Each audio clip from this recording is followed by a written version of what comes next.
Okay, so today we are starting the next unit. This is lecture B1, Introduction to Causal Loop Diagrams.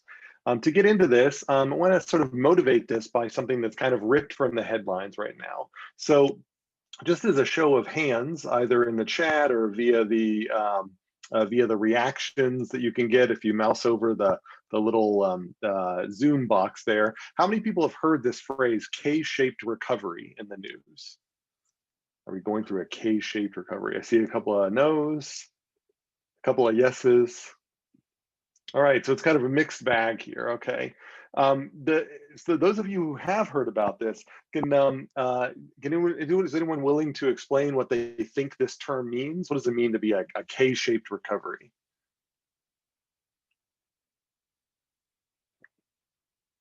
Oh, there's a question, is it R and K? No, this is actually not referring to K selection. This is like, this is from kind of the headlines here about COVID-19. And if you've heard of R and K selection, which actually relates a lot to what we started to introduce last time, the K there has nothing to do with this K. K-shaped recovery. Sorry. Go ahead, yeah. K-shaped recovery it means that the upper portion of the wealth in America, as in like the wealthier people in America, are recovering well, while the lower portion of the less wealthy people in America are not recovering as well.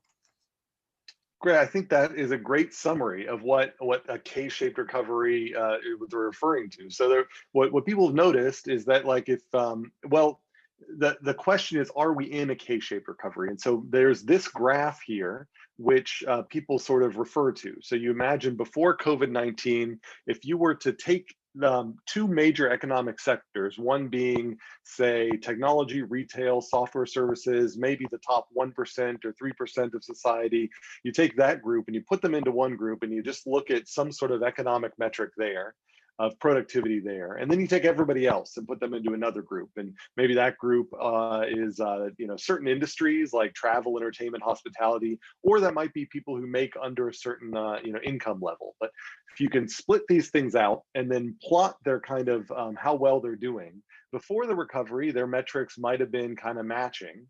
And then there was an economic recession right after COVID, where everybody declined, and that kind of forms the back of a K. And then the thought is, if we are in a so-called K-shaped recovery, then this one sector will end up growing and doing very well, while another sector will actually perhaps even continue into decline. So they could recover just more slowly, or they could actually go into a bigger decline here. And so so this is sort of a phenomenon which, in theory, you could plot out. If you plot it out, and you might say we are in a K-shaped recovery, or you could look at indicators and then saying, well, I think we're going into a K-shaped recovery. But this idea of a K-shaped recovery is one of these things like a funnel cloud. It is a illustrative model describing what we might expect, and we are using a letter that we all understand, K, as our graphical model to sort of understand what this thing is going to look like. So rather than explaining why these two things happen, you can say to someone K-shaped recovery, and I've got a little graph here that I've borrowed from someone else where they've shown the back end of the K here as kind of like this fall, and then they show technology and large cap firms going up and small businesses, cyclicals, poor blue collar going down. And so that's an example, again, one of these kind of like funnel cloud like models. But from there, then we could say, okay, but what are the causes for such a recovery? So why would a society ever go through a K-shaped recovery? And I borrowed this from Investopedia. They list a bunch of different theories, or a bunch of different possible causes for a K-shaped recovery. And I'm not going to go all through them because that's not my purpose here, but you can kind of see them highlighted in blue here. There could be a so-called creative destruction process, or it could have to do with a public policy response. There could be certain economic shocks and so on. And then here at the end, they say, note that these three might not be mutually exclusive. All three might be at play in a given K-shaped recovery, along with other factors. So there could be other reasons why we're going into a K-shaped recovery that we haven't even thought of yet that might be at play, all going on at the same time here. All of these are hypothetical drivers. They're hypotheses for a causal question. And so we are asking, what are the causes of a K-shaped recovery? And we can dream up all of these hypotheses, but what we'd really like to do is to be able to sort of gain evidence that, yeah, it's unlikely to be this thing, or if you actually combine these two things, they by themselves are not enough to generate a K-shaped recovery. But when you combine these two things with this other third thing, then the suite of them together generates this K-shaped recovery, and so on and so forth.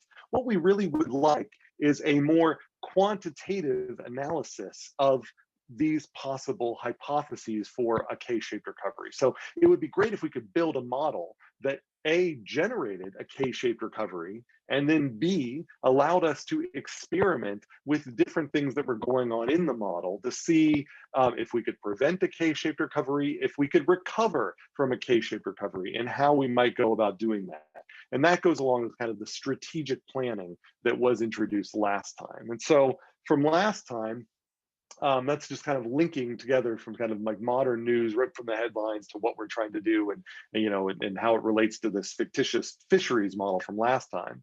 So in last time, that's kind of the type of problem that Morecroft was trying to set up in this chapter, where he was saying in system dynamics modeling, we build these dynamical models that allow us to understand dynamical phenomena that we've seen, like comparing one fishery to another, comparing one recovery to another, and also help plan out what might happen in the future. Maybe in the future, we're going to see a K-shaped recovery. Maybe in the future, it'll be a W-shaped or an L-shaped or a hockey stick or whatever. But trying to understand all these different possible scenarios, we would like a quantitative model that's able to take in our basic understanding of the world from our mental models and turn them into computational trajectories that we can end up using to say, oh, that's how that unrolls. I always thought A, B, C, D, and E, but I never could quite put them together. If I put A, B, C, D, and E together inside a computer model and let the computer model unroll A, B, C, D, and E over time, then it's going to show me that these are the different ways that things could happen over time. So this is what I might need to prepare myself for. So how do we end up doing that? Well, ultimately in this course, we are going to end up building these system dynamics models, which use these stock and flow diagrams. And so there are these two parts to them. There are these stocks that were introduced in the last chapter here. And so they're depicted as these rectangles, and you can view them as assets or resources. And so these are things that they have a particular value, and that value can change over time, just like water in a bucket. So we often refer to stocks as representing the so-called state of a system.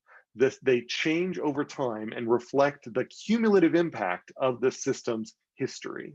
And so because of that, sometimes we refer to them as being state variables. If you've ever heard this term before, state variable, that's just kind of a mathematician's term for what maybe somebody in business might just call a stock. So a stock is something that loads up a resource, and then that value can change over time. That's what we refer to as a stock. Now, stocks change over time, and we have to represent how they change over time in order to build a model that can make those stocks move around. And we represent the changes in those stocks over time as something that we call a flow. And so in this diagram here, we see that most stocks have an inflow and an outflow. And so an inflow is just a flow whose conventional direction, so when that flow is positive, causes the stock to rise. An outflow is just a flow whose conventional direction, so the positive direction of that flow, causes the stock to fall. And so our job in building system dynamics models is to first draw diagrams that where we come up with all of our stocks and all of the flows going in and out of them. And then we need to come up with formulas to put into these inflows and outflows that depend upon other state variables in the rest of the model.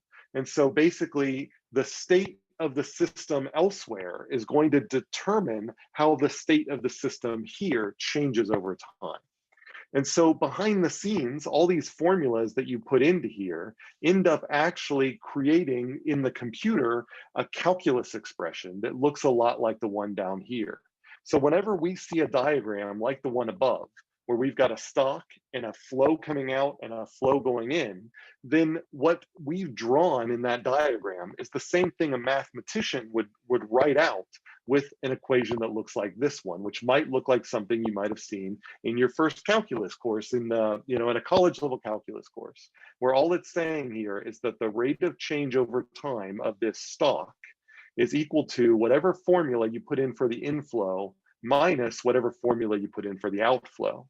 Now, the benefit we have is we have a computer model that'll do all the fancy calculus after that.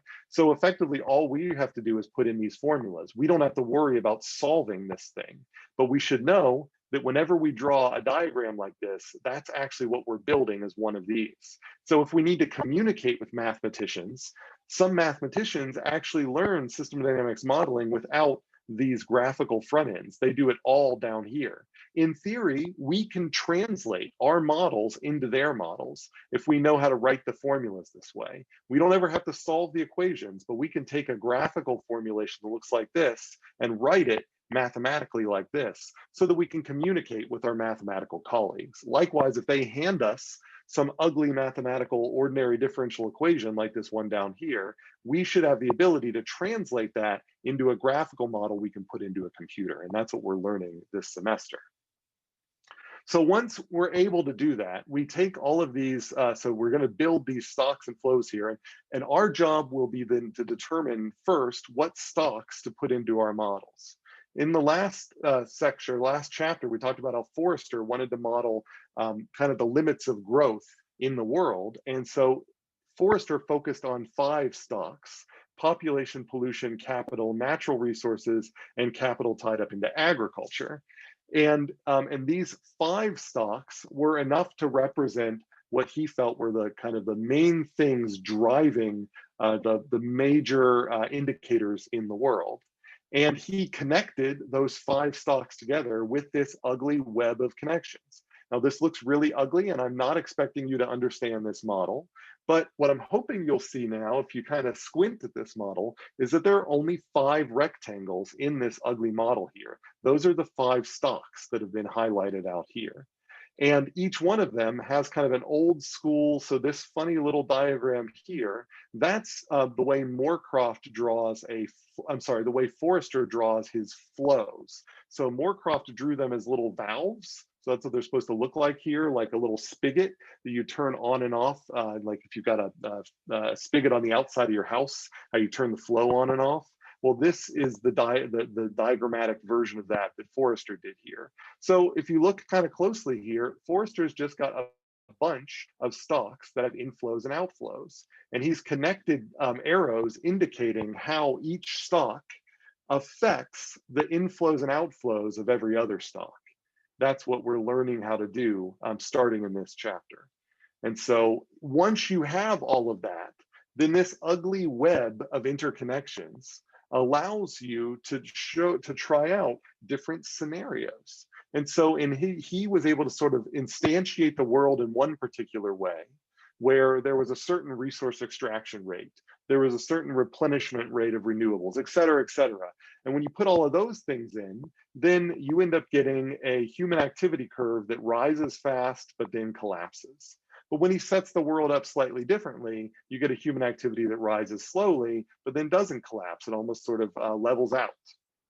And so these 2 scenarios the difference between these scenarios isn't like the difference between an asteroid hitting the Earth and not. The difference between these scenarios came from inside the system. The system operated with different parameters, and that caused it to run a different way. So it almost looks like some external invisible hand caused the system to operate on the left a particular way, but when that invisible hand had a different mood, it then came in and then caused the system to operate a different way. But what Forrester's insight is that you can get both of these scenarios from the same exact system using only the internal forces inside the system. And this perspective, this is a term we're going to use, is a so-called endogenous perspective. So that means that the critical features of your system that you're trying to explain, you are studying them from the perspective that you're viewing them being driven by only the internal parts of the system. So observable changes in the system are in large part essentially predictable consequences of processes internal to the system. To say that another way, I don't need to know about things going on outside the system in order for me to predict these things. If I reconfigure the system a little bit, then I'll get these different things on the outside. Now, of course, sometimes you need to take an exogenous perspective. Sometimes an asteroid hits the Earth. In which case, if you want to do scenario planning for that, then you got to know about the existence of asteroids. You got to send that asteroid in motion, and you got to have it hit the Earth and see what happens. At that point, you've extended the boundaries of your system to include asteroids. And so now you've really actually taken an endogenous perspective after you've expanded your system. But most of the time, when we're worried about K-shaped recoveries and things like that, we are not considering asteroids. We're saying asteroids are so rare, it's not important for us to build them into the system. So our system might be incomplete because it doesn't include asteroids, but we think we can get the K-shaped recovery just by modeling these things. And we are taking a purely endogenous, we're taking a perspective where we are not assuming that you need an external driver to come in and make stuff happen. The insides of the system are enough to generate these interesting phenomena. So are there questions about that? Is that clear what I mean by endogenous here? I have a question. Yep. So if you were to make a model that gave you the K-shaped recovery, how can you be sure that those are like the conditions that you set to it are the only ones that are going to give you that K-shaped recovery? That's an excellent point, or an excellent question. And so to rephrase, if I were to build one of these dynamical models and it gave me a K-shaped recovery, so I was able to model both sectors, the wealthy and the poor, or something like that, and then model how well they were doing, and what the wealthy went up and the poor went down, and that gave me that K-shaped recovery. That provides support for my hypotheses. But it does not necessarily validate those hypotheses because, as you're saying, there could be another set of hypotheses that would also generate that K-shaped recovery. But we use models as a tool for suggesting what interventions we want to take next. So what you'd say is, okay, great. I have built a system that gives me a K-shaped recovery. If I take the risk, the gambit, I'm going to assume that I have built a proper model of the world. So now I'm going to go in there and I'm going to do something. I'm going to say, all right, I'm going to give a stimulus package, for example, to everyone here. So I'm going to implement a stimulus package or something like that. Or I'm going to try some other intervention in my model and see if it changes the way this K-shaped recovery happens. And let's say it does. Well, that gives me a little bit of support that maybe I can now pursue that intervention strategy in real life. But when I do it in real life, I might end up finding that I don't actually get the result that comes out of the model. And then that feedback, like after I've implemented my, say, pilot study, where I've given a little bit of stimulus, if it doesn't end up affecting the model in the way, or affecting the real world in the way the model predicts, then that suggests that now I need to go back and refine the model. So it's this constant iteration where we are coming up with models that fit, that at least predict the reality that we know exists, and then intervening in them in a way that gives us a testable prediction that we can then test in the real world. And so the models are a sandbox for us to try things before we go to the next step. It's kind of like in pharmaceuticals, a phase 1, phase 2, phase 3 trials. The models are a safe place for us to play around in our kind of phase 1 level there. But before we can even get there, we have to generate a model that generates something that looks like reality. It's just like experimenting on a mouse. A mouse, we think, is a good representation of human physiology to a point. So we first experiment on the mouse, and when things go well on the mouse, then we experiment on a small set of humans. And if things go well on that small set of humans, then we experiment on the large set of humans. If things don't go well on that small set of humans, then we go back and we look and we say, what's different between the humans and the mouse? And based on that, maybe we have to update our mental models or our mathematical models that helped us develop that pharmaceutical. Does that help people out there? Yep. Okay. All right, great. So endogenous perspective, I'll use that term again. Endogenous just means we're focusing only on things inside the system. We're not thinking about the asteroid that could come. We're just saying, all right, it's so rare, we're not going to worry about it. Okay, so then we moved on in that chapter and we talked about a natural fishery. We said that fisheries here, if we want to just, an unharvested fishery, you've got fish, and the amount of fish in the fishery is going to determine how many new fish are going to be in the fishery. And initially, the more fish you get, the more new fish you get. And so you get this reinforcing feedback loop. So it's like a positive feedback, which we're going to define more formally here in a couple of slides. So the more fish gives you more fish, which gives you even more fish, and so on. So that's a so-called reinforcing feedback. But the thing is, once you get enough fish, then you run out of food.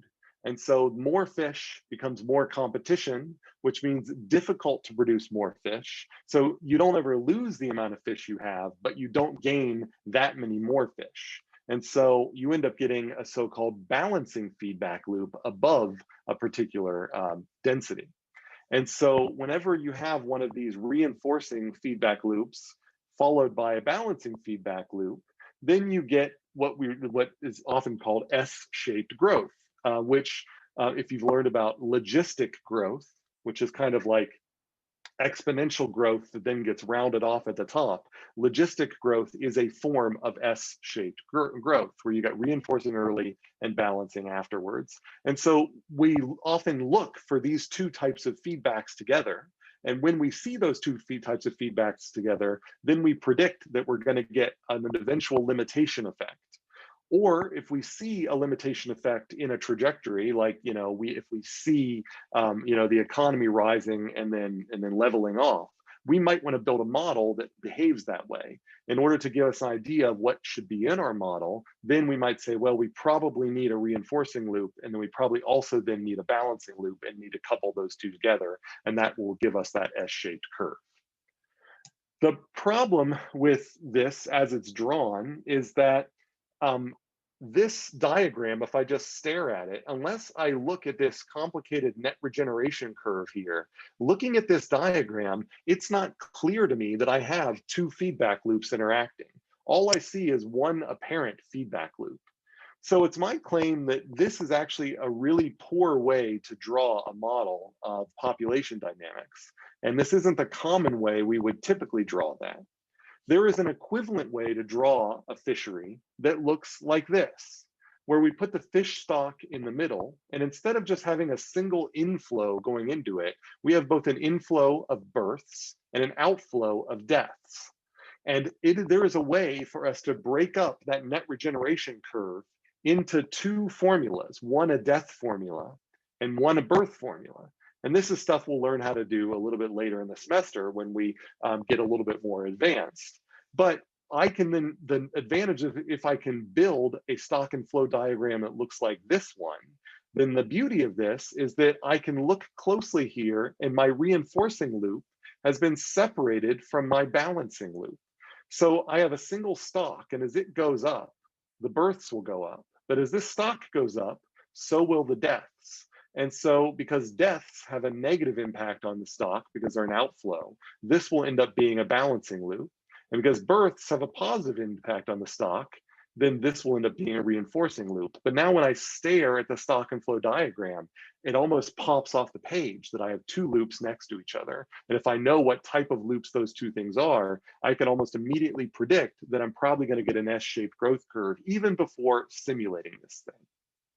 So what I'm trying to motivate here is that if I have things drawn out correctly in my stock and flow diagram, it's possible for me to look for these loops and create what's referred to as a causal loop diagram. And that's what we're learning about today.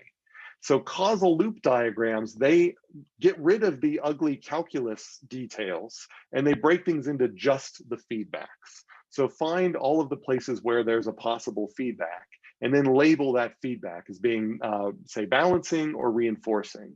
And then if we see certain patterns of loops together, then that tells us something about the system as a whole. And there are two perspectives on how to use causal loop diagrams. Some people start with the causal loop diagrams. They say, these are the things, the causal connections that I know that are in play, but I don't know what the dynamical system looks like. So I'm going to put all the causal things together and then gradually, turn that into a causal loop diagram, and then turn the causal loop diagram into a stock and flow diagram that can generate these curves. Alternatively, somebody can hand you a stock and flow diagram and say, analyze this. And you can run it, but if you really want a deeper understanding of what's going on, you can take the stock and flow diagram, and then you can turn it into a causal loop diagram, and then take that causal loop diagram and then look for the combinations of loops next to other loops. And then, so that's the alternative approach, is an analysis approach. In your career, if you go into this, you will do both. When we start learning about these things, we typically learn in one direction just to become accustomed to these things. The conventional direction that our book takes is the bottom-up approach, where we start with causal loop diagrams and we build up to stock and flow diagrams. But there are other ways to do that. There's another popular book. This is by Andy Ford, Modeling the Environment. I've got it on the syllabus as a recommended auxiliary reading. And in this book, he does the exact opposite, where he teaches stock and flows first, and then throughout the book, then builds in the causal loop diagrams and adds in the analytical frameworks after. That's a fine way to do it too. You really can only do one at a time though, and that's why we've picked the causal loops first, but that's not necessarily the right way to do it. The reason I'm bringing this whole thing up is that some students have a much easier time with the stock and flows and have a harder time with the causal loops. Other students have a much easier time with the causal loops and then have a harder time with the stock and flows. Unfortunately, there's no one umbrella way to teach this material to both of those groups, and we had to pick one, and so I picked the CLDs first. Those of you that are having trouble seeing the forest from the trees with CLDs, hang in there, as once we get to stock and flows, I think things will make a lot more sense. So that was my kind of caveat. So are there questions about this so far, about the basic idea between the difference between stocks and flows before we get really deep into all this causal loop stuff? Do we understand our motivations, or did that bring up any questions?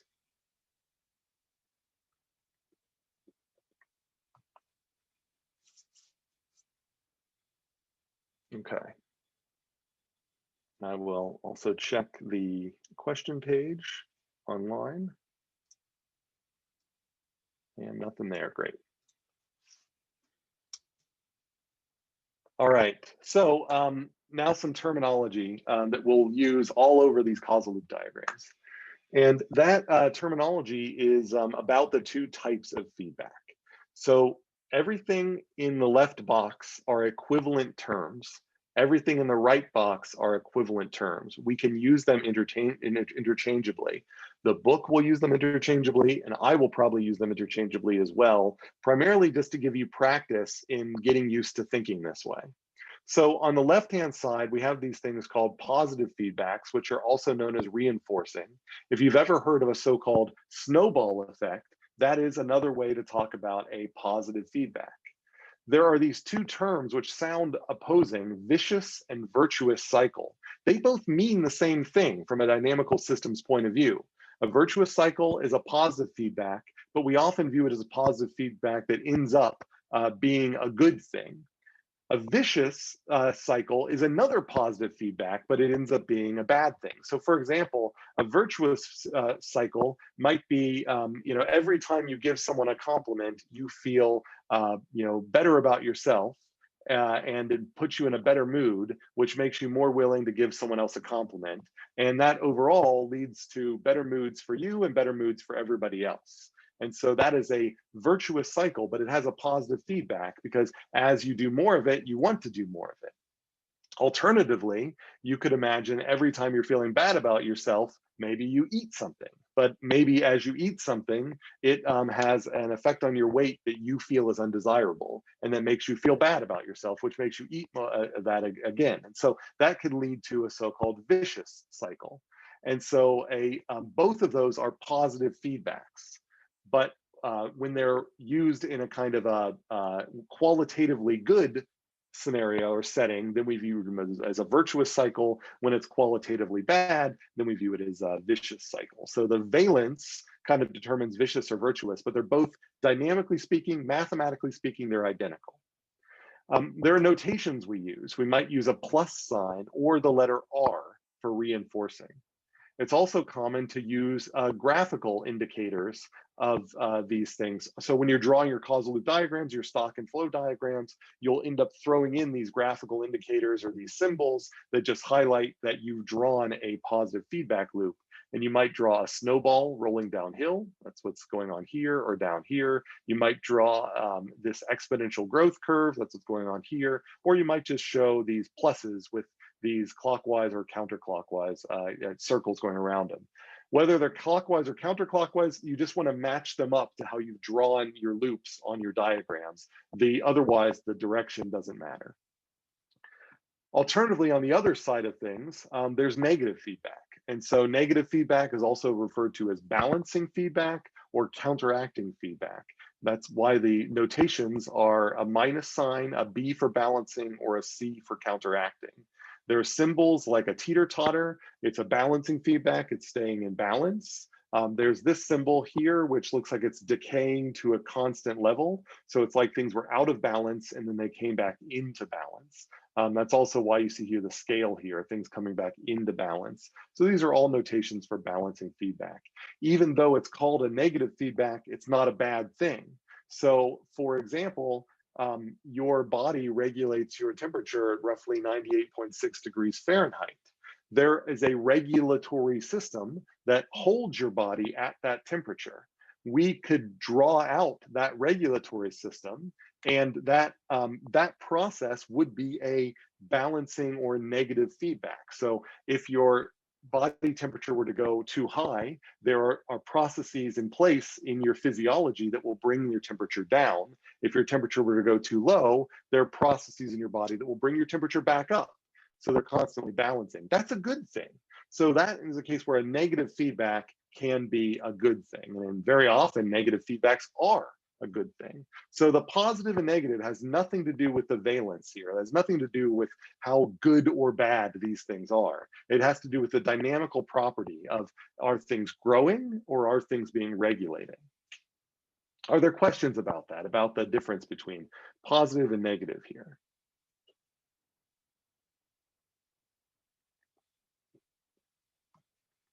Okay. All right, well, if they come up, just raise a hand, put up a chat, unmute, however is most comfortable. All right, so how do we start drawing these causal loop diagrams? Well, we're going to draw these causal links that we heard about in the last chapter a little bit. So they're going to be these little arrows, thin arrows like this, from A to B, X to Y like this. So an arrow represents a causal link between two variables, not a correlational link. I'll get into that in a few slides. And so the sign of the arrow represents whether there is a positive influence or a negative influence. What do we mean by that?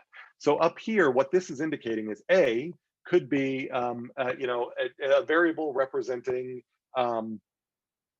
your mood, for example. So do you have if we view mood as a variable where higher is good and lower is bad, then your mood, and then you could have over here, this could be compliments. And so we can say that as your mood gets improved, your number of compliments given also goes up. And so we would say mood compliments, and we would connect them with a positive arrow, indicating that there is a causal connection between your mood and the compliments that you give to other people. An increase in A causes an increase in B. Alternatively, if there's a negative feedback, it's the opposite relationship. And so it might mean that that your how many complaints you make, for example. If X is your mood and Y is number of complaints generated, then maybe there's a negative relationship where if your mood improves, then the number of complaints decreases. And so we connect those with a negative arrow here. So an increase in X causes a decrease in Y. Now, sometimes instead of using plus or minus, it's really common for people to use S for same up here, or O for opposite down here. And so maybe I'll just write that here. So you could also write an S for same or an O for opposite.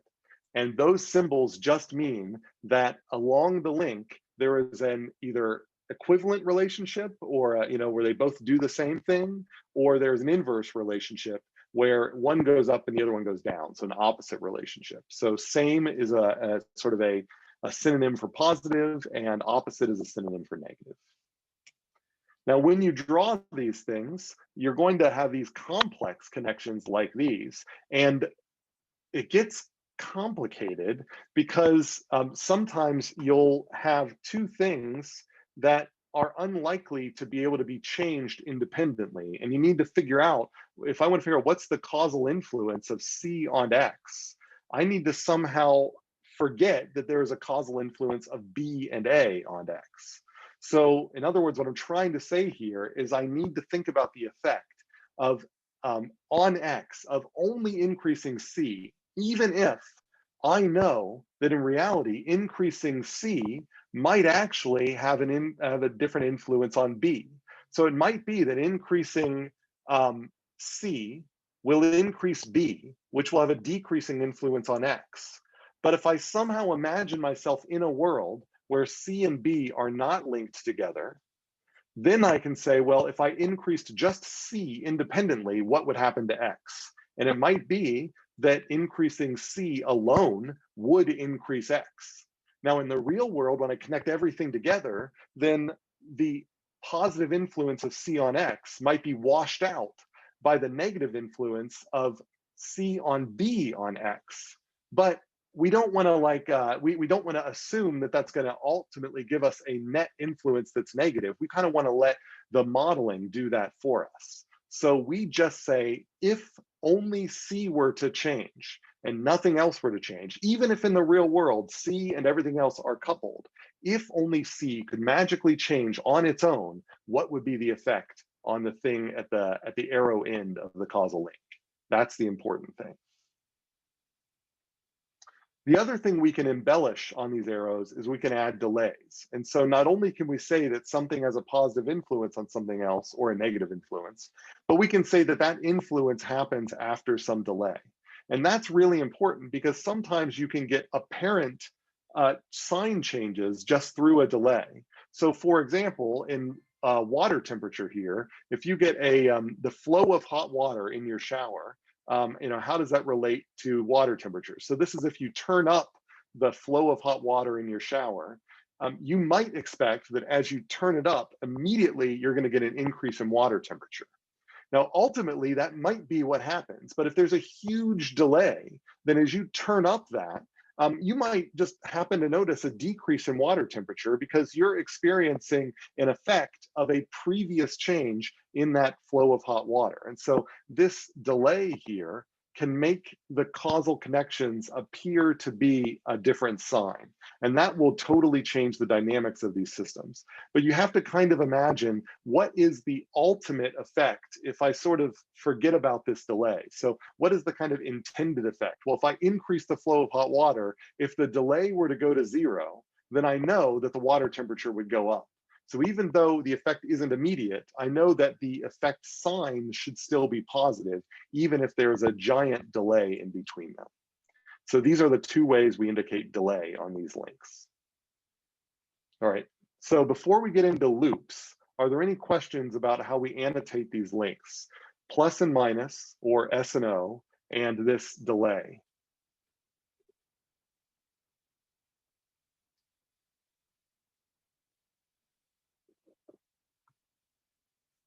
And as I wait to see if there's any questions, just to motivate that, if we go back to our K-shaped recovery, you can start imagining in your head, what are things that might lead to a K-shaped recovery? What are certain microscale causal connections?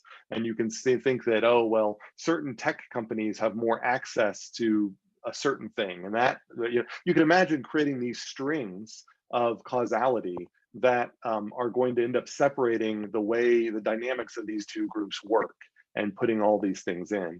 And so what causal loop diagrams do is they allow us to do sort of the bookkeeping of keeping track of all those micro scale causations. If that makes sense. Okay. So as we build up these links, we will eventually build loops. And so in causal loop diagrams, and this is an important point, it's a causal loop diagram doesn't have to have a loop in it.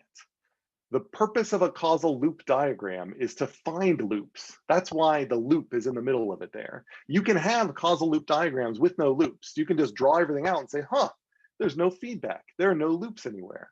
Most likely, if you draw a very complex system, then there will be loops that end up popping out.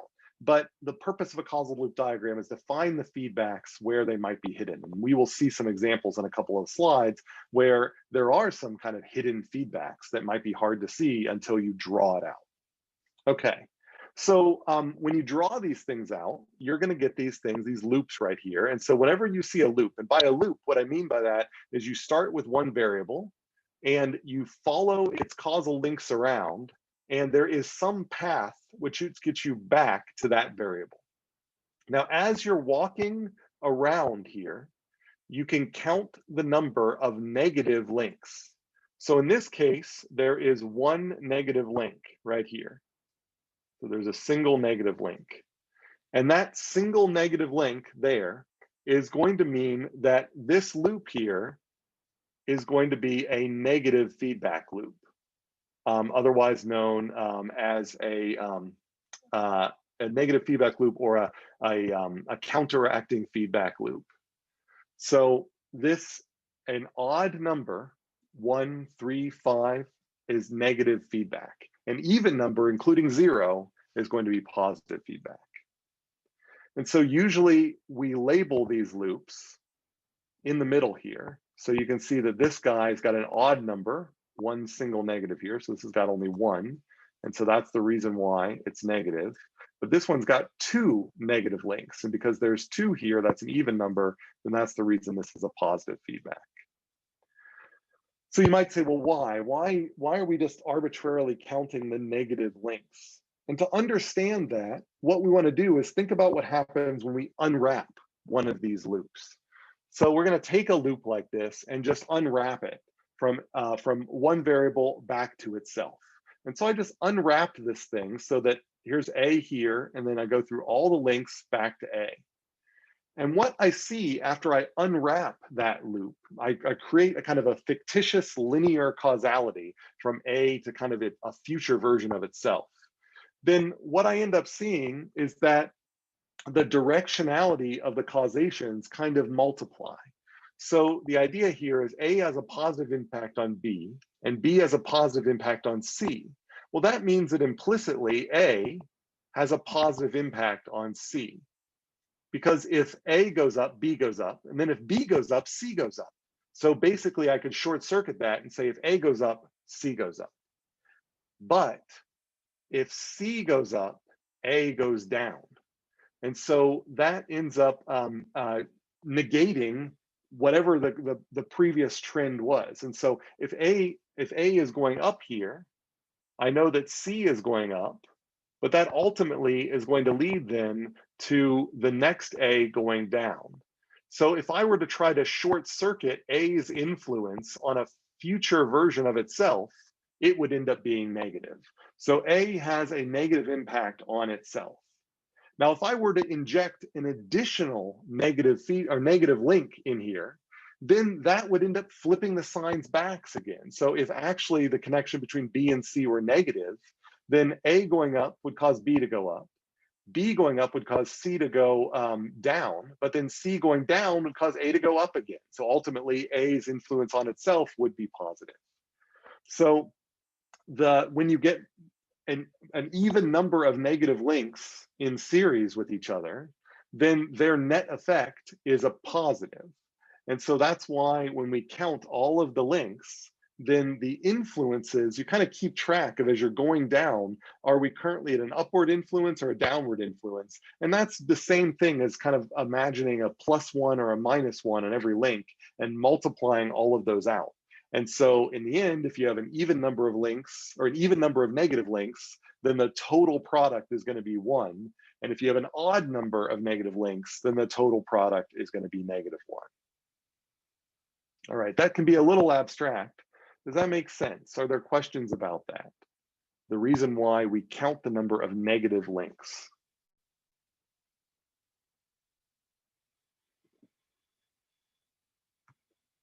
Right now I'm watching over the microphones, I'm looking at the chat. I'll also look in the web version here, no questions there. All right, so pretty clear so far. Okay, makes sense. Thank you for that. I appreciate the feedback. All right. So what's the other graphical element you might see? Well, as you start looking through the examples in the textbook, you'll notice that not only does Morecroft label his loops, so here's a balancing loop with a B for balancing. Remember, that's the same as a negative feedback loop. I hope I didn't say reinforcing earlier. I didn't mean to say reinforcing earlier if I did, but a negative feedback loop is a balancing loop or a counteracting loop. And so you can see it's balancing because there is a single negative here. So he's got hunger amount eaten. As you get hungry, you might eat more. And as you eat more, ultimately that will reduce your hunger, but it takes some time for that to happen. So when you eat, you immediately don't feel a decrease in your hunger. So there's a delay there. So that's how he drew that loop. Because we ignore the delay when we figure out the sign directions here. And so we say, okay, there's one positive and one negative, because it's an odd number of negatives, that is a negative feedback or a balancing feedback loop, a counteracting feedback loop. And then what he's added is, just for the reader's sake, he then names that regulatory loop. He says, okay, not only is it just some random balancing feedback loop, but this is the control of food intake loop. And that's going to be important because, again, when we zoom out on these things, we stop seeing the links and we only see the loops. So we want to look at how loops are positioned next to other loops. And so it's important for us to know what each loop is doing. And so this might be the temperature regulation loop, and this is the hunger regulation loop, and so on and so forth. So I've got some other examples of these down the side here, where you've got this, this is the water temperature example in the shower. And we say this is a comfort seeking loop. And so we are modeling somebody in the shower trying to control to make sure they're comfortable. So whenever they become uncomfortable, there's a gap between their desired water temperature and the actual water temperature, then they end up changing the flow of the water to keep themselves comfortable in the shower. Down here, there's a crime spiral loop here, where, look, they're getting a lot of different variables involved in this loop. So imagine yourself a sociologist, for example, and you're studying the trajectory of crime. And you go into all your sociology textbooks and look at all of the hypotheses for crime and all that, and you come up with all of these different causal links, and you put them all together. And you can see that, okay, as you get more drug crime, you get more call for police action, which get more drug seizures, which will decrease supply. But as you decrease the supply, then it will have an effect on the price here. And so I have to be careful as I go around this loop, because I have to, when I label these, I have to be thinking about the kind of same opposite. And so the idea here is, if I increase supply, what's going to happen to the price? Well, the price will decrease. Or if I decrease supply, what's going to happen to the price? Well, the price will increase. And so because there is an opposite relationship here, that's why there's a negative arrow there. So you do all these analyses at the link by link basis. You put them all together and you get a complicated loop. And then you kind of squint and forget all the links and just look at the loop. And that loop is reinforcing. And then we're going to label it as a crime spiral. So even though all of these individual links make sense, and they might even make sense from a policy perspective, when you put them all together, you find that this policy is actually creating an increase in crime, because it's going to drive up the price of drugs, which is going to bring more people in to continue to sell drugs. And so, so this is why it's been labeled here as a crime spiral. It gives me as a reader more insight into whether this is a vicious or a virtuous cycle. All right. So do we have any questions about these annotations? This all makes sense? And I've drawn this as an S-shaped growth here, because normally what happens here is it takes a while for somebody to ask a question, and then someone asks a question, and I see the question in the chat, and that makes people think about other questions, which generates more questions. but there's only so many questions that are out there. So once I answer all those questions, the questions stop flowing in, and that's this negative feedback loop, which ultimately leads us answering only 2 or 3 questions and then allowing us to move on. So this was kind of not an accident how this is drawn. All right, so the question here is, what's the difference between a positive feedback that's vicious and a balancing negative feedback loop? So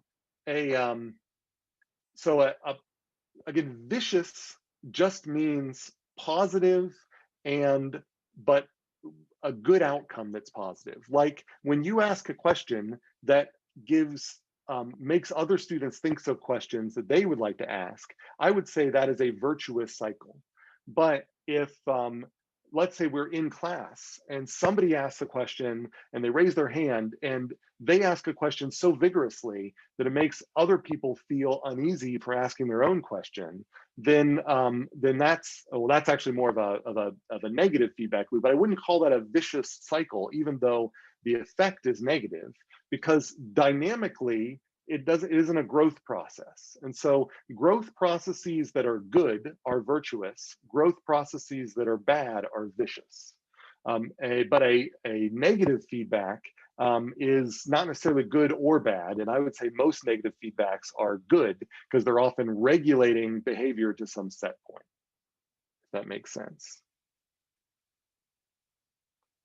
And is it possible, can you describe this in regards to an actual stock market? I actually, I could say after, yeah, I'll table that. When I refer to a stock market, the stocks in the stock market, don't think of stocks. So there is a reason why you can interpret the stocks in a stock market as a stock here, because they do hold, a stock in a stock market holds a value of an asset, and that changes over time. And that's one of the reasons why we would call it a stock market. It's a market of these things with changing assets over time. And you can then view these stocks as, you know, as the price of it. Like look Tesla, for example. At this instant in time, Tesla's got, I don't know, it's $900 per share, and like last month it was like $700 per share. It just keeps rising, and as it rises, more people invest in Tesla, and so that makes the supply of the stock less, which is one of the reasons why the price of the stock goes up, which makes more people involved in it. So one of the things driving the price increase in Tesla is more people buying the stock of Tesla. But one of the reasons people are buying the stock in Tesla is because its price is so high and they're counting on it continuing to go high. So a stock in a stock market can actually, its price increases can actually signal further price increases. But as we will see, no trees can grow to the sky. And that's, you know, that's why people worry about bubbles in the stock market, is that eventually people will run out of steam and they'll stop buying these things, and then they'll profit take, which means they sell their stocks. And as they sell their stocks and make money, then anybody else who hasn't sold their stocks sees a decrease in the value of their stock. They're not able to sell their stocks, and then for the same value that they could, and they rapidly sell their stocks, and then you get a stock market collapse. And so not only can you get S-shaped growth, but then you can get collapse. And we will talk about dynamical properties that give this collapse as we go on in future classes. But we can, if you have further questions about the stock market stuff, we can talk sort of philosophically about that at another time. Office hours are great. My office hours are after this class. All right, so let's do some examples here. So example home heating system here. So this is a diagram of how heat is regulated in the winter of a house where in a place where it gets cold. Imagine that. So, so in that case, we have got air temperature, which we can focus on here. And the air temperature is compared to the thermostat's target temperature. So regardless of what the target is, if the air temperature gets warmer, then the production of furnace heat will go down. So if air temperature goes up, production of furnace heat will go down. And that's the reason why this is a negative feedback loop, or you could label it with opposite there. Now, if the furnace production heat were to go up, then the energy content in the house would also go up. And then vice versa, if furnace heat were to go down, the energy content would go down. So because there is a same relationship here, then we label that with a plus.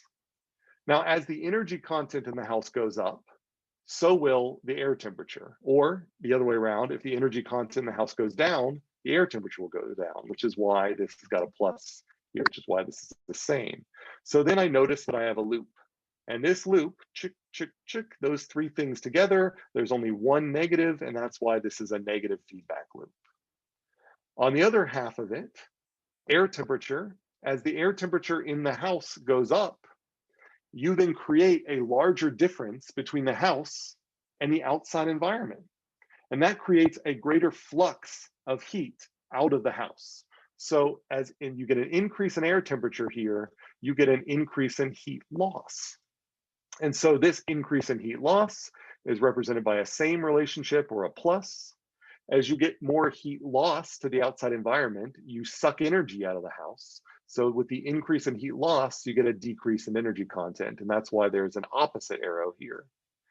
Now, we already know the relationship that if the energy content decreases in the house, so will the air temperature. So we've got now this plus link, and this minus link. So again, we have another negative loop. Now, there's a question about the valence of negative feedback loops. Oh, and there's a question in the chat, what is BTU? BTU is a British thermal unit. It's just a unit like joules. It's a unit of energy, but it's just a unit that's commonly used when people talk about energy content in home heating and cooling systems. So just view it as another unit of energy. British thermal unit. You can put that in the chat if you're interested, but it doesn't really matter for this discussion. And so these two, so there was a question about the valence of negative feedback loops. Well, you might say that this feedback loop is good because it helps keep you warm. And this feedback loop is bad because it ends up, if you turned off the good loop, then the bad loop would end up making you cold. So this is an example of two negative feedback loops in the same system, with one of them being good and the other one being bad. Now we can draw a very other questions about that.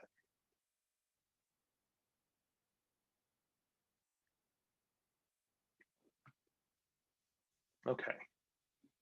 Now we have a very similar diagram that we can draw in a totally different context. So this is an automobile market. And so here we've got the inventory of cars at dealerships. So how many cars are sitting there at the dealership? Now, if I know that if I increase my inventory of cars, the market price is going to decrease. So if you have more inventory out there, just supply and demand, then the inventory you have out there is going to sell for less. Likewise, if I have less inventory of cars, I'm going to get a greater price. And that's why there's an opposite relationship here. Now I've got these two loops.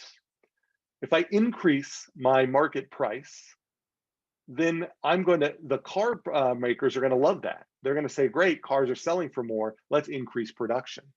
So as they increase production, so that's why there's a plus here. So there's a same relationship here. Whatever happens to market price, same thing happens to car production. Car production, as you increase car production, you're going to increase inventory. Similarly, if you decrease car production, you'll have a net decrease in inventory. So you were not actually going to reduce the inventory, but when we think about these causal links, we think about what is the effect relative to baseline. So if things stayed the same, that's our baseline. So if you decrease from baseline, so if you decrease the car production here from baseline, you will decrease the inventory from where the baseline would be in the future. So a decrease here causes a decrease here, which is why I have another same relationship. So this whole thing over here, this loop here gives me a negative feedback loop, a balancing feedback loop. On the other side of things, we already know inventory's relationship to market price. But on the consumer side of things, if the market price goes up, then sales will go down. There's an opposite relationship there. So people treat that price signal as if the cars get more expensive, they buy fewer of them. Similarly, if the market price goes down, they'll buy more of them. So that's another reason why this is a negative feedback here. Now, if we just focus on retail car sales, regardless of what's happening with market price, if retail car sales go up, then we're going to deplete the inventory. So an increase in sales is a decrease in inventory, which is why there's an opposite relationship. Similarly, if we decrease car sales relative to baseline, we're going to increase inventory. So that's why there's this opposite relationship. So again, I get a negative feedback here. Now, which is the better, it's hard to say which one's good or bad. It might depend on whether you're a car producer or a consumer. It might ultimately depend on whether you're creating a negative tug on market price or a positive tug on market price. So we don't necessarily have a good way to label that. But I hope you can see in both of these cases that both this set of coupled feedback loops and the other set of the coupled feedback loops are identical in a dynamical perspective. From a mathematical point of view, they're two balancing feedbacks holding one quantity stable. And so there is an interior quantity here.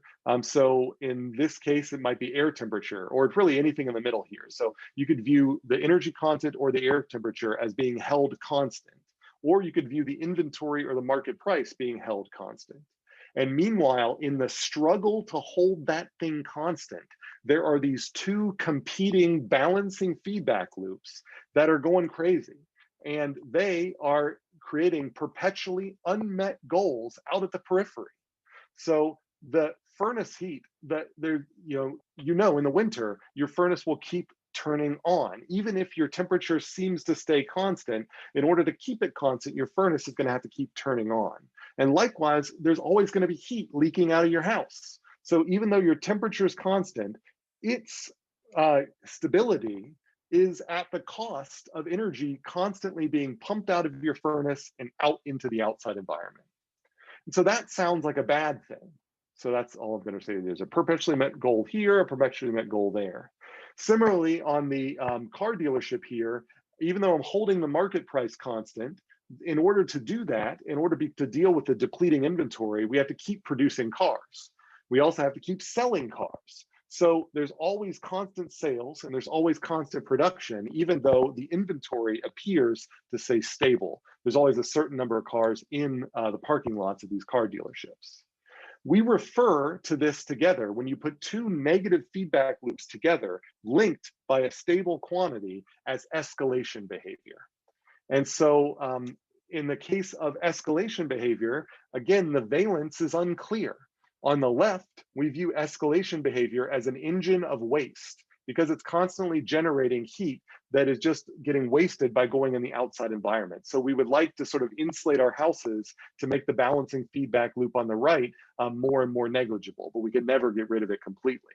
But on the right-hand side of things, it's a good effect because this escalation behavior is a driver, it's an economic driver. It sort of helps ensure that people are always having jobs, they're always building these cars, the cars maybe are getting better, and so on and so forth. And so this escalation behavior is something that, this is an archetype that we're going to learn over time, but just even though it has a name, escalation, which sounds like a negative thing, like a bad thing, it's not necessarily bad. It's just a dynamical property of two negative feedback loops that are connected together by a stable quantity. Are there questions about that? Yeah, I have a question. Can you go back to the last slide? Sure. So, could you repeat what you called an escalation? So is the escalation behavior, I don't know how to ask this. So do you identify the escalation behavior because you have two negative feedback loops? I would say when you have two negative feedback loops that are coupled together by a term that's always being held constant, that's what the escalation behavior is. And so we're going to see another archetype later in another lecture that has two negative feedback loops connected in a slightly different way. But in here, we know that air temperature is being held constant, and we know that inventory of cars is being held constant. But we see around those stable characters, we end up seeing two negative loops that are competing in response to that stable thing there. So ultimately, the air would the outside would like to bring your house to the outside temperature, and the inside would like to bring your house up to the desired temperature. There ends up being a balance between the two balancing loops, and that balance between the two balancing loops is a stable equilibrium but it means that the two loops never actually end up stopping themselves. They just keep running. So if you had, I don't know if, well, yeah, if you had a third loop, for example, say that the inventory of cars at dealerships was the common component in these two plus another loop, would you like do the same thing for even number of negatives means positive feedback and odd means negative, but with the three loops? Oh, right. So, so that's a good question. So we're going to learn about how we bubble this loop stuff out to deal with more than two loops as we move forward. Right now, we're kind of just introducing that, but this escalation behavior happens to have this interesting property, and I think this might be what you're referring to, is that if we look at just one side of this, then if we focus on this perpetually unmet goal, we can kind of view these two loops as one giant loop. And in this giant loop, which kind of looks like a figure eight, it has two negative links. And those two negative links end up creating what looks to be a reinforcing loop. And so that's the interesting thing about these escalation behaviors, is you take two reinforcing loops, and if you connect them in just the right way, then what it ends up creating is a larger kind of meta loop that ends up creating this, this positive feedback on these things that are out here on the outsides. But that's not strictly the right way. Like really, when we find loops in causal loop diagrams, we don't want to look for figure eights. The loops need to be these so-called Hamiltonian paths, where you can't repeat a node when you're going around a loop. So I would say this is not formally a loop, but when we're trying to think about the processes that are going on here, the escalation behavior just happens to have this interesting property that you can follow the whole figure eight around and end up turning two negative loops into a big positive loop. Okay, thank you. All right. So let's get a couple of other, minor examples here. So, so this is a chicken and egg example that we probably heard here. So, this is kind of meant to be a paradox, right? What came first, the chicken or the egg? And well, without worrying about the paradox, let's just kind of think about this from a dynamical systems or causal loop perspective here. So, just in the chat, I've got 3 question marks here. So this question mark, how do chickens relate to eggs? In other words, if I get an increase in chickens, what happens to eggs? So do you think I should put a plus or an S here or a minus? So why don't we just put whatever you think in the chat here. I'm seeing a couple of votes here. Looks like so far we're getting a bunch of votes for plus. And I like those votes. I actually would go for that as well. So I'm going to say this is a plus here, because more chickens means more eggs. But then if we forget about the chickens and then go and think just about the eggs, then we'd say, well, what relationship do eggs have on chickens? So what do you think we got over here on this one? Is this a plus or a minus? If I get less eggs, what happens to chickens? If I get more eggs, what happens to chickens? I see more votes here. Good, and I'm seeing a bunch of pluses here. So I got 2 positive links here. So how would we label this feedback loop? What type of feedback loop is this? Is it a positive feedback loop or we can use other terms. Is it reinforcing? Yeah, that's right. I would call this a reinforcing feedback loop or a positive feedback loop. So this is, and I wouldn't necessarily call it a vicious or a virtuous cycle. I guess it depends on how you feel about chickens. But this, dynamically speaking, is a positive feedback loop. All right, so here's a little more complicated one. And so in this little exercise here, I normally have you break out into breakout rooms, but my pace so far in this class is slower than I'm accustomed to. So I apologize for that. But let's all then kind of look at this here. And my claim here is there are 3 feedback loops. And so, if you look at these 3 feedback loops, let's work out the first 2. And then as we're working out the first 2, maybe you can find the third. So over here, I look at this side and I see that if I start from A3, I go up to A1, and I go up to A2, and I get back to A3. So I see that there is a loop here. Now, what sign should I put on this loop? So if I look at this loop, I got a positive, a negative, and a positive. So I got 2 positives and 1 negative. So let's, put your votes in the chat there. I see a lot of votes for negative, and I'm okay with that. That sounds good to me. It's got a single negative, so I'm going to call this a negative feedback loop. If I go over here, I've got a loop where I go from B1 to B2 to B3 back to B1. So it's clear there's a loop there. And there, I've got a positive, a negative, and another positive. So I see a single negative and 2 positives. So based on that, what should this be here? A positive feedback loop or a negative feedback loop? Good, I'm seeing also negatives, right? I would make that also negative. Now, I'm tempted to look at this one because this looks like a loop here. A2 to B1, I can't go down that route. What if I start somewhere else? B3 to B1, I can't go left. This in the middle here is not a loop. So where is the third loop? Does anybody see the third loop?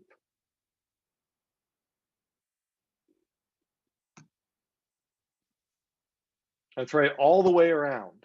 So there is a giant loop, which we might label like this.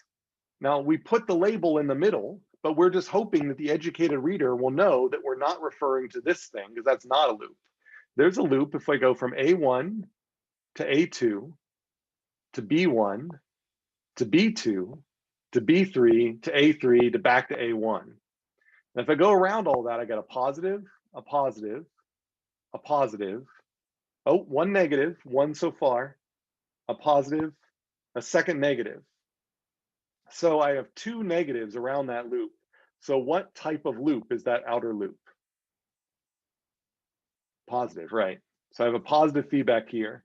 So this is an example where we've got 2 negative feedback loops that are not directly connected to each other, but their action together is going to create a positive feedback. So there is going to be growth in the variables that are involved in this positive feedback loop, even though the outside loops are trying to reduce growth, but they're fighting against each other. And we'll see more examples of that. So I don't want to spend too much more time on this. So I'm going to kind of leave this as exercises at home, but there is an error in both of these things here. And then so in this one, the error is going to be that this is the wrong sign. And I'll let you sort of study that and figure out why when you at a different time. And in this one, there actually is no loop here. So, and I'll let you kind of think about that. And then I've also got this try at home example for finding and labeling the loops here in the bird feeder example. So all the red ones are meant to be negatives, all the blues are meant to be positives. And so if you were to then work through this, then you could say, well, how many loops are there? And so that's kind of a nice exercise to sort of help finding all of these loops. All right, so I just have a couple of minutes left and I only have a couple of slides here and only really 2 other points I want to make. And so I want to get through those things here. And the first point that I really want to drive home here is that these are causal loops and correlation does not equal causation. So just because ice cream melts and you get sunburn, both in the summer, you cannot say that ice cream causes sunburn. So we cannot draw this causal loop diagram. Ice cream sales do not increase sunburn rate.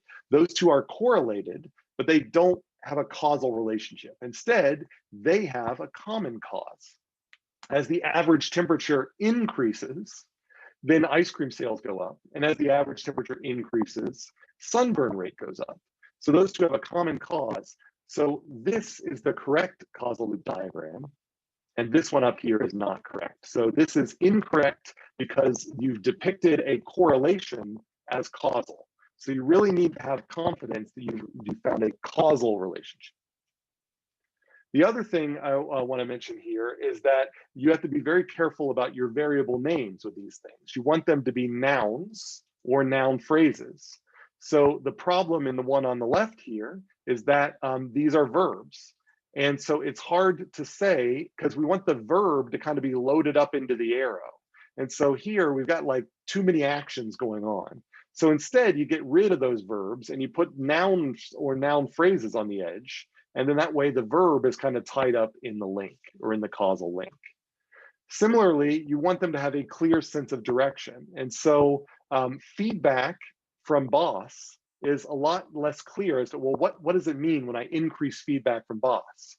If I say praise from boss, then I know that increasing praise from boss, there's only one way you can do that. Likewise, mental attitude, I don't really know what mental attitude is. Like, you increase attitude, you could be getting a worse attitude. So, but morale is something, if I increase morale, I know that that is a positive. The last thing is that the normal sense of direction should be positive. And so I would rather say profits than losses, because if you use a variable that is a negative connotation, you're basically incorporating the negative link that should be on the link into the variable name. And it's going to make it harder to sort of figure out if you've got the right causal connection. And we'll go over those rules as we move forward and look at the chapter that Morecroft talks about on this. So that's all I've got for you today. Just a reminder, moving forward, we're going to have an assignment that we'll give out in, I think it's actually, I forget if it's lecture B2. Oh, yeah. So lecture B2 is where we're going to start drawing these things in Vensim. So if you haven't installed Vensim, I recommend trying installing Vensim. There's instructions on Canvas on how to do that. If you're in the classroom, Vensim should be on those computers. There's a Muddiest Point on Sunday. And before lecture B3, which is Thursday's lecture next week, make sure you've done all the reading stuff. And so those are the perusal, the exercise, and the assessment. And there is one attendance question. Apologize again for running things a little bit over. And that attendance question, I'll put the link here, is what, give one alternative name to a positive feedback. So that's the question there. There's a bunch of synonyms for positive feedback. Give me one of them. And again, sorry for keeping you a couple minutes over. If there are any other questions, I'm happy to stick around. Otherwise, that's all I got for you. So you can feel free to head out.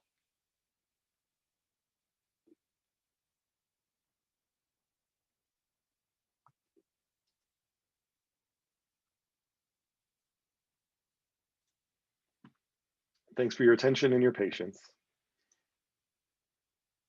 Have a good weekend.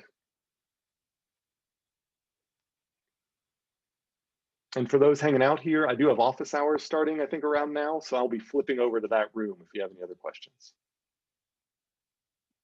All right, I will close the room up now. And again, have a nice weekend.